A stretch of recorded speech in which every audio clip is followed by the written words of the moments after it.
At the top of this newscast, we told you about today's decision by the Alameda County District Attorney to charge a San Leandro police officer for shooting and killing Stephen Taylor at a Walmart this past April.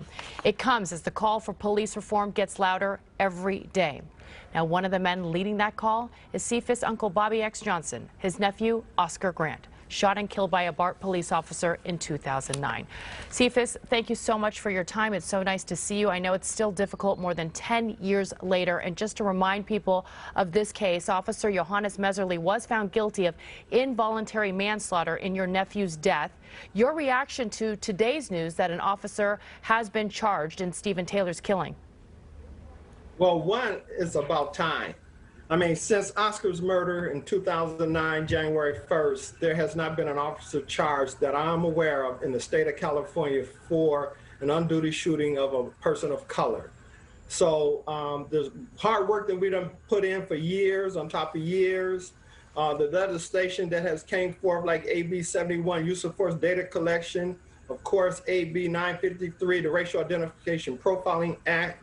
And I think most importantly, the last two, 1421, championed by or sponsored by Senator Nancy Skinner, and definitely AB 392, California Act to Save Lives, the most strictest use of force legislation in the nation. Talking about de-escalation tactics have to be used.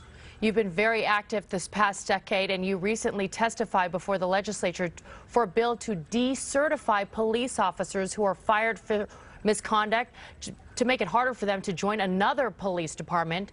It failed. Why do you believe it did fail, and why do you think this legislation is so critical? I mean, decertification of police officers that conduct themselves in ways that are not conducive to the community relationship is extremely important. And so I feel the reason why this bill particularly failed this particular time is because the California Police Union, or the police unions here in the state of California, really felt that this bill would impact the way they handle their police officers that are charged for murder on their police force. And so we wanted to see police officers not be able to have the ability to leave Oakland and go to New York and be rehired after they've been involved in a shooting here, or vice versa. Officer in New York involved in a shooting, come to the state of California, get hired in Oakland, and then next thing you know, he's involved in another shooting. So it has become very important for us to figure out ways to make sure that this don't happen. And the decertification legislation that we put forth that failed was extremely important in that regard.